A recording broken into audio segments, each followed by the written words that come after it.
क्या आपने कभी लोन लिया है? क्या आप उस लोन को भर पा रहे हैं, या फिर आपकी कोई किस्त टूट गई है, या फिर आपके पास पैसे नहीं हैं लोन भरने के लिए और आपको डर लग रहा है कि अगर मैंने लोन नहीं भरा तो क्या होगा, कोई आपको परेशान करेगा, कोई आपको टॉर्चर करेगा? जी नहीं, लोन नहीं चुका पाने पर बैंक आपको परेशान नहीं कर सकता, या फिर क्रेडिट कार्ड वाले भी आपको परेशान नहीं कर सकते। आइए जानते हैं कि आपके क्या क्या अधिकार हैं जो सरकार ने आपको बनाए हैं, जिससे कि आपको कोई परेशान ना करे, आपकी मनोस्थिति को, आपके परिवार को कोई परेशान ना करे, आपको नुकसान ना पहुंचाए कोई भी।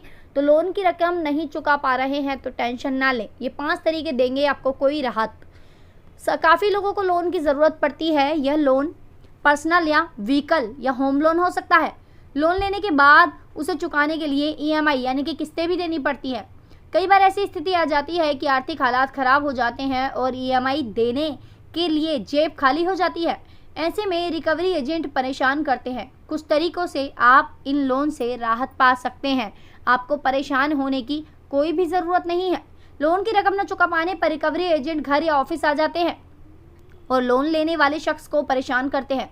सबसे ज़्यादा दिक्कत पर्सनल लोन के मामले में होती है। दरअसल यह अनसिक्योर्ड लोन होता है जिस पर ज़्यादा ब्याज देनी होती है। लोन न चुकाने पर पहले तो बैंक ब्याज जुर्माना लगाते हैं, इसके बाद रिकवरी एजेंट परेशान करते हैं। अगर आपके साथ कुछ ऐसा हुआ है तो डरने की ज़रूरत नहीं है। रिजर्व बैंक के मुताबिक लोन लेने वाले शख्स के भी कुछ अधिकार होते हैं और उन अधिकारों का प्रयोग करके आप अपने आप को इन वसूलकर्ताओं से, या फिर ये जो आपको टॉर्चर कर रहे हैं, गलत तरीके से आपसे लोन वसूलने के लिए आपको मानसिक स्थिति को आपको परेशान कर रहे हैं, या फिर आपके परिवार को नुकसान पहुंचा रहे हैं, तो इनसे आप राहत पा सकते हैं। तो क्या है अधिकार, वो आपको बता देते हैं हम कि आपके वो क्या अधिकार है। पहले तो आप बैंक से बात कीजिए। आर्थिक स्थिति खराब होने और लोन की ईएमआई ना चुका पाने की स्थिति में सबसे पहले उस बैंक से बात करें जहां से लोन लिया है। लोन अगर एनबीएफसी कंपनी जैसे Bajaj Finserv, Tata Capital, Credit Bee, Navi Finserv आदि से लिया है तो इनके भी कस्टमर केयर नंबर पर बात करें और बताएं कि आपकी आर्थिक स्थिति अभी ठीक नहीं है, इसलिए लोन की ईएमआई देने के लिए कुछ समय चाहिए। बेहतर होगा कि अपनी समस्या लिखित में बताएं ताकि आपके पास उसका प्रूफ भी रहे। इसके लिए ईमेल करना अच्छा ऑप्शन हो सकता है कि आप ईमेल करके बता दें कि आपकी आर्थिक स्थिति खराब है और आप उनको बताना चाहते हैं कि आप ये लोन भरने में असमर्थ हैं और अब आप उनका लोन नहीं भर सकते हैं, या फिर लोन भरने में आपको देरी हो रही है। बची रकम जो है आपकी, जो आप लोन भर चुके हैं वो भर चुके हैं, लेकिन जो बचा हुआ है उस पर ब्याज लग रहा है, उसको रीस्ट्रक्चर करा सकते हैं। आप बैंक से बात करके लोन की बची रकम को रीस्ट्रक्चर करवा दीजिए। रीस्ट्रक्चर का मतलब है इससे लोन की जो किस्तें हैं वो कम हो जाती है, हालांकि लोन चुकाने का जो समय है वो बढ़ जाता है। लोन की बची रकम को रीस्ट्रक्चर करवाने से बैंक को भी फायदा होता है क्योंकि उन्हें पहले के मुकाबले ज़्यादा रकम मिलती है, इसलिए बैंक जो है आपकी बात मान लेते हैं। जुर्माना हटवाने के लिए कहें, अगर लोन की ईएमआई यानी कि किस्तों चुकाने में 2-3 महीने से ज़्यादा का समय हो जाए तो बैंक का जुर्माना काफ़ी ज़्यादा हो जाता है। इतने समय में अगर आपके पास फंड का इंतज़ाम हो जाता है तो बैंक से जुर्माना हटाने के लिए कह सकते हैं। ज़्यादातर बैंक जुर्माना हटा भी देते हैं और आपको इस जुर्माने से राहत मिल सकती है। फिर जो आपका मूल रकम है आपको सिर्फ वही पे करनी होती है और उसकी भी किस्तें बन जाती है। जो बचा हुआ बैलेंस है उसको ट्रांसफ़र भी करवा सकते हैं। आप किसी दूसरे बैंक से लोन की बात करें और उसी बैलेंस ट्रांसफ़र के बारे में जानकारी लें। काफ़ी बैंक ऐसे होते हैं जो कस्टमर के लोन को चुकाते हैं और बदले में नया लोन देते हैं। अमूमन लोन की रकम पहले वाले लोन से ज़्यादा होती है। अगर आपके पास लोन की बाकी रकम 3 लाख रुपए बची है तो हो सकता है कि दूसरा बैंक आपको 5 लाख रुपए का लोन दे दे।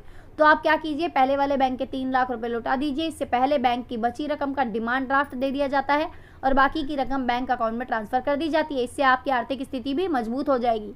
लोन का सेटलमेंट करवाइए, ये है आपका अगला कदम। अगर आप लोन चुकाने में पूरी तरह से असमर्थ हैं और बहुत ज़्यादा रकम आपके पास नहीं है और बैंकर्स लोन का सेटलमेंट करने के लिए भी कह सकते हैं। इसमें प्रक्रिया में बैंक लोन की बाकी बची रकम को नहीं लेते हैं बल्कि शेष रकम का कुछ हिस्सा ही लेकर लोन को बंद कर देते हैं। रकम कितनी चुकानी होती है यह लोन लेने वाले और बैंक के बीच बातचीत पे निर्भर करता है। कई बार तो मैंने ऐसा भी देखा है कि 1 लाख के सिर्फ 10,000 रुपये भरे गए। कई बार शेष रकम का मात्र 15%, 10% देकर भी सेटलमेंट हो जाता है। सेटलमेंट कराने से सिविल स्कोर खराब हो जाता है, आगे फ्यूचर में आपको लोन नहीं मिलेगा। अगर आपको ज़्यादा परेशान कर रहे हैं और इनके जो बिचौलिए हैं, जो बंदे आकर आपको बाउंसर वगैरह परेशान कर रहे हैं, तो लोन न चुका पाने की स्थिति में अगर रिकवरी एजेंट आपको परेशान कर रहे हैं तो इसकी शिकायत आप पुलिस में कर सकते हैं। कोई भी बैंक या रिकवरी एजेंट सुबह 8 से शाम 7 बजे तक ही कॉल कर सकता है, ऑफिस या घर आ सकता है। कोई भी एजेंट धमकी नहीं दे सकता। अगर ऐसा करे तो इसकी शिकायत आप बैंक या पुलिस से कर सकते हैं। तो इस तरह से आप अपने इस झंझट से, इस जंजाल से बच सकते हैं। कैसी लगी आपको वीडियो? अगर आप और भी जानकारी जानना चाहते हैं कि लोन के मामले में और क्या क्या नियम है, तो वीडियो को हमारे चैनल को सब्सक्राइब करना बिल्कुल भी ना भूलें, क्योंकि हम अपने चैनल पर ऐसे क्राइम से जुड़ी खबरें बताते हैं जो कि जानना आपके लिए बहुत ज़रूरी है। इसके अलावा हम बताते हैं कि आप तरह तरह के लोन से, यानी कि बाइक के लोन, कार के लोन, घर के लोन, इसके अलावा और भी चीज़ों के जो लोन होते हैं, पर्सनल लोन भी, इनसे कैसे बच सकते हैं, इनकी किस्तें आप कैसे कम करवा सकते हैं। अगर आपके पास ज़्यादा ब्याज लगाया जा रहा है आपके ऊपर, तो उस ब्याज से आप कैसे बच सकते हैं, सब कुछ बताया जाएगा हमारे चैनल पर। तो चैनल को सब्सक्राइब कर लीजिए, शेयर करना बिल्कुल भी ना भूलें, क्योंकि ये ऐसा एकमात्र चैनल है जो आपको इस बात की जानकारी देता है कि आपके सरकार ने क्या क्या अधिकार बनाए हैं। वीडियो देखी, अच्छी लगी आपको तो लाइक कीजिए, शेयर कीजिए, चैनल को सब्सक्राइब कीजिए। वीडियो देखने के लिए thank you so much friends.